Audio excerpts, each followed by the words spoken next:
Selamat pagi, bersama dengan Ibu Mona di sini. Kita pagi ini akan belajar tentang pencobaan dan permasalahan dari berbagai sudut pandang Alkitab.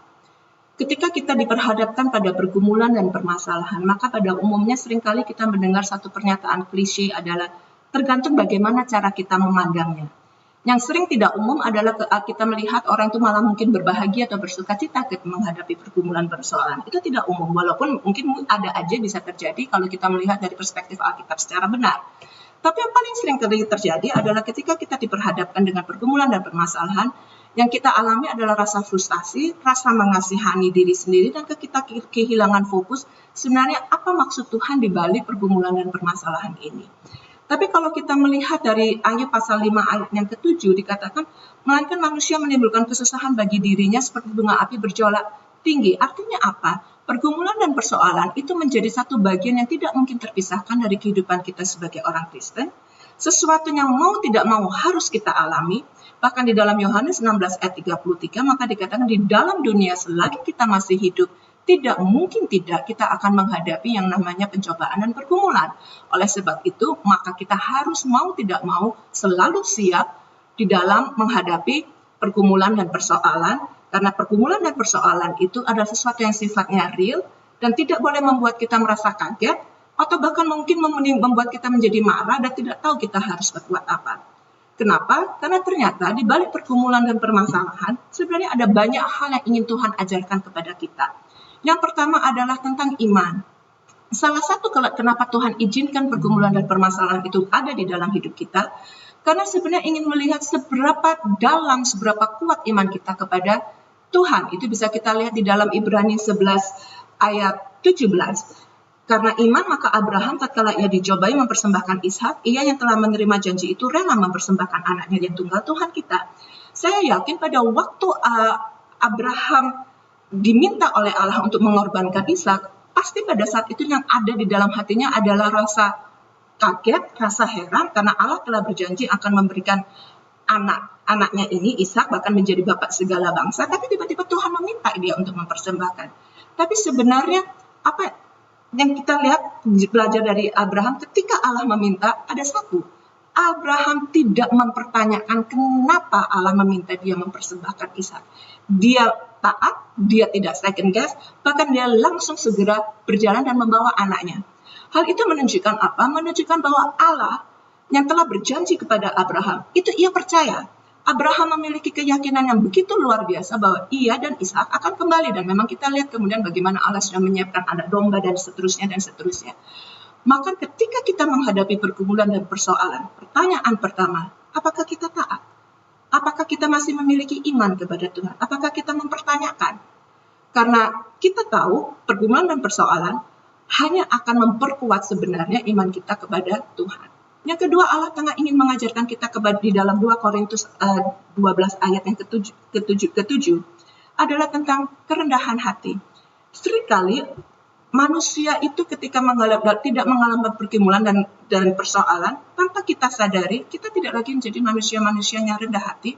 Kita tergantung penuh kepada apa yang kita miliki. Kita merasa kita mampu, kita merasa kita kuat, kita merasa kita tahan banting. Itu sebabnya Tuhan ini mengizinkan ketika ada pergumulan dan persoalan untuk mengajarkan kita itu rendah hati dan mengetahui betul yang bisa kita sandarkan, yang kita berpegang teguh itu hanya kepada siapa? Kepada Tuhan dan kepada janji Tuhan. Kita harus mengingat bahwa di dalam pergumulan dan persoalan, karunia Tuhan, anugerah Tuhan itu lebih daripada cukup. Oleh sebab itu, jangan lagi mengandalkan apa yang kita miliki, jangan mengandalkan diri karena merasa kita rohani, karena kita merasa yakin tidak ada satu pergumulan yang bisa mencobai kita. Kita belajar melalui pergumulan dan permasalahan, kita mengerti dan kita bersandar penuh kepada Tuhan dan tidak kepada diri sendiri. Yang ketiga, kita belajar di dalam pergumulan dan persoalan itu adalah bagaimana kita sebenarnya kepuasan dan kebahagiaan kita itu sebenarnya terletak pada mana, contentment kita itu ada di mana. Kalau kehidupan kita sekarang ini di dunia, kita memiliki begitu banyak kemudahan, kita memiliki begitu banyak harta dunia, possesses, apakah itu mobil, apakah itu handphone, apakah whatever, anak atau apapun juga. Tanpa kita sadari, maka ketergantungan kita itu sekarang seringkali pada harta dunia, ada sesuatu yang sifatnya duniawi daripada kita sesuatu yang sifatnya rohani. Oleh sebab itu, ketika pencobaan pergumulan itu datang, maka Tuhan itu ingin mengetahui yang kita butuhkan yang paling utama sebenarnya bukan harta, sebenarnya bukan anak, sebenarnya bukan kesehatan kita. Yang paling kita butuhkan, yang paling dalam adalah kebutuhan rohani kita adalah akan Tuhan. Itu sebabnya Allah bahkan pernah mengatakan, Tuhan Yesus mengatakan kita tidak mungkin mengabdi kepada dua Tuhan, kepada Mammon ataupun kepada Tuhan. Itu sebabnya maka Tuhan izinkan pergumulan dan persoalan kepada kita untuk melihat di mana sebenarnya ketergantungan kita.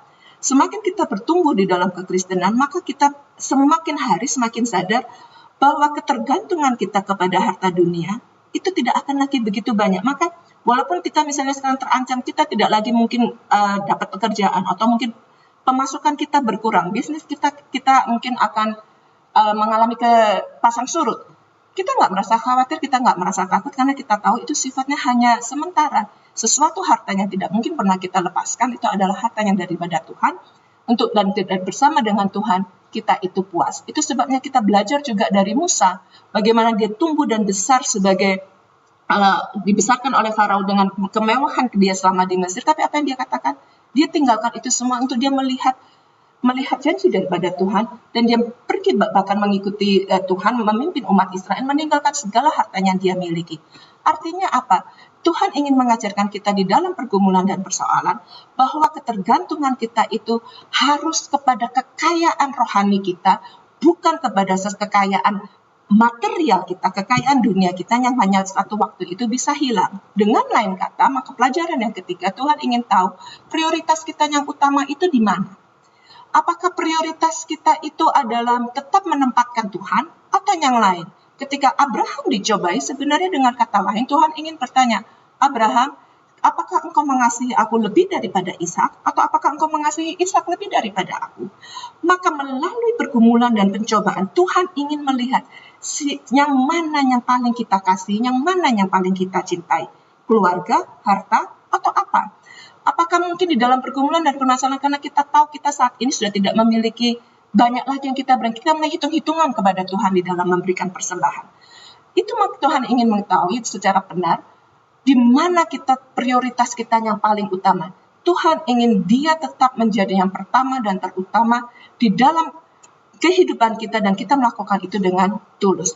Maka hanya dengan kalau kita menempatkan Tuhan yang utama, segala sesuatu walaupun sifatnya kecil, kita menganggap itu sebagai suatu berkat.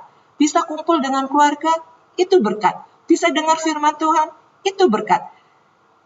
Tidak membiarkan pergumulan dan persoalan menjadi di atas kita, dan kita menjadi Tuhan itu di prioritas kedua, karena fokus kita hanya kepada permasalahan dan pergumulan, tidak lagi kepada Tuhan. Melalui pergumulan, kita tempatkan kembali prioritas kita yang utama. Dan yang terakhir, melalui pergumulan, percobaan, dan permasalahan, sebenarnya Tuhan ingin mengingatkan kita kembali akan janji Tuhan bahwa apa? Segala yang kita alami saat ini sifatnya sementara. Pencobaan dan pergumulan tidak mungkin dan tidak boleh merampas sukacita kita di dalam Tuhan. Bahkan kita semakin hari harus semakin yakin, karena iman kita semakin bertumbuh, karena kita semakin bersandar pada Tuhan, maka kita tahu kebahagiaan kita adalah kepada janji Tuhan. Ketika masa ini semua berakhir, badai ini berakhir, kita tahu bahwa kita ada satu realita yang paling nyata, yaitu apa?